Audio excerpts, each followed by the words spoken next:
आखिर अर्नब गोस्वामी ने बीजेपी को एक बार फिर इतनी बुरी तरह क्यों लताड़ा? क्या अर्नब गोस्वामी बीजेपी की हार भांप चुके हैं? दोस्तों, मेरा नाम है कुमकुम बिनवाल। कुछ दिन पहले अर्नब गोस्वामी पर यह वीडियो मैंने बनाया था जिसमें बहुत हैरान हो गए थे सोशल मीडिया के लोग जब अचानक से अर्नब गोस्वामी न केवल मणिपुर की बीजेपी सरकार बल्कि केंद्र की मोदी सरकार को बुरी तरह से लताड़ रहे थे। बता रहे थे कि मणिपुर में जो कुछ उस वीडियो में दिख रहा है, उन औरतों के साथ जो हुआ वो सरकार का फेलियर है। उस वीडियो को देखकर बहुत सारे लोग हैरान हो गए कि भाई अर्नब गोस्वामी ने क्या पलटी मार ली, अर्नब गोस्वामी बीजेपी के खिलाफ इस तरह से जहर क्यों उगल रहे हैं, इस तरह बुरी तरह क्यों लताड़ रहे हैं बीजेपी को। लेकिन दोस्तों, वो वीडियो अकेला नहीं था। अब एक और वीडियो मार्केट में वायरल है जिसमें अर्नब गोस्वामी न केवल बीजेपी को बुरी तरह लताड़ रहे हैं बल्कि इनडायरेक्टली मोदी जी को भी देखिए कितना बुरा भला कह रहे हैं, मोदी जी को आईना दिखा रहे हैं। कौन? अर्नब गोस्वामी। जी हाँ, वो जो हर शाम पिछले 10 साल से देश की हर गलती, देश की हर समस्या के लिए विपक्ष से इस्तीफे की मांग कर रहे हैं, सरकार की दिन रात पूजा करते हैं, आरती उतारते हैं। वो अर्नब गोस्वामी इस वीडियो में अपनी इस डिबेट में किस तरह से बीजेपी को बुरी तरह लताड़ रहे हैं, जानिए। अर्नब गोस्वामी ने अपनी डिबेट में कहा, ये वो बीजेपी नहीं जो निर्भया के मामले में इतनी तेज आवाज उठाती थी। उस वक्त बीजेपी कहती थी केंद्र की सरकार को इस्तीफा देना चाहिए और उस वक्त हर कोई बीजेपी की इस बात से सहमत था, पर वो अलग बीजेपी थी। अब मेरे समझ आ गया है कि ये बीजेपी राष्ट्रीय महिला आयोग की 34 दिन की शिकायत के बाद भी नहीं जागती।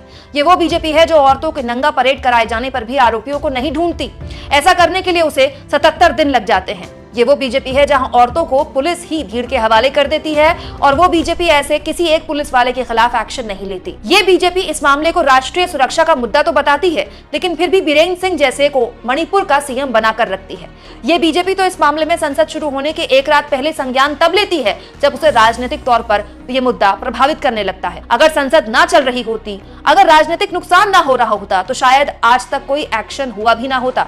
अगर बीजेपी इस मामले में सीरियस है तो मणिपुर में राष्ट्रपति शासन क्यों नहीं लगाती? अब दोस्तों, अर्नब गोस्वामी इतने नासमझ तो है नहीं कि ये बोलने से पहले जानते नहीं कि तब की बीजेपी, निर्भया वाले मामले में बीजेपी और अब की बीजेपी में क्या फर्क आया गया है। तब की बीजेपी और अब की बीजेपी में सबसे बड़ा फर्क आया है मोदी जी का।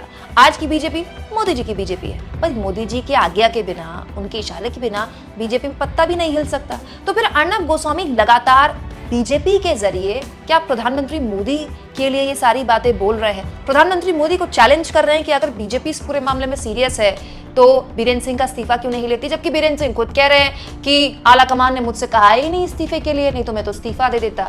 तो फिर अर्नब गोस्वामी का क्या हृदय परिवर्तन हो गया है? तो जवाब ये दोस्तों कि मणिपुर के मामले में अर्नब गोस्वामी जैसे संपादकों को समझ नहीं आ रहा कि वो बोले तो बोले क्या, करे तो करे क्या।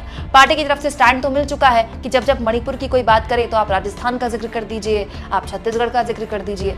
लेकिन बड़े संपादकों के भी ये समझ नहीं आ रहा कि राजस्थान और छत्तीसगढ़ का जिक्र तो हम तब करें जब 2 महीने से राजस्थान या छत्तीसगढ़ में ऐसे हालात हो, जब 2 महीने से वहां इंटरनेट पर इतनी बुरी तरह से प्रतिबंध लगाया गया हो, जब पिछले 2-2.5 महीने से वहां लोग लगातार विस्थापित हो रहे हैं, अपने ही राज्य में सरकारी कैंपों में रह रहे हैं। कि कुछ इस तरह की बातें हैं जो ना तो बीजेपी के प्रवक्ता ना बीजेपी के एंकर इस तरह की बातों का जवाब दे पा रहे हैं। इसीलिए ये एक कोशिश है अर्नब गोस्वामी की ये दिखाने की कि देखिए, मैं सरकार से सवाल कम से कम पूछता दिख तो रहा हूं। लेकिन सवाल ये कि क्या अर्नब गोस्वामी का हृदय परिवर्तन हो गया? तो ऐसा नहीं है। अर्नब गोस्वामी के ये शो की छोटी सी क्लिप है, उसके बाद पूरे शो में अर्नब गोस्वामी वही करते हैं जो वो पिछले 8-10 साल से करते आए हैं। तो ऐसी झांकियां न केवल अर्नब गोस्वामी बल्कि दूसरे एंकर्स की तरफ से भी आपको वक्त बेवक्त थोड़ा बहुत दिखती रहेंगी। लेकिन होलसम ये संपादक हो चाहे वो एंकर हो, उन्हें जानते हैं उन्हें क्या करना है। आप इस मुद्दे पर क्या सोचते हैं दोस्तों? कमेंट बॉक्स में जरूर लिखें और जितना हो सके मेरे इस चैनल को सपोर्ट करें दोस्तों। वीडियोस को शेयर किया कीजिए अपने सोशल मीडिया प्लेटफॉर्म में। इसके अलावा थैंक्स और ज्वाइन बटन के जरिए आप मेरे चैनल को सपोर्ट कर सकते हैं।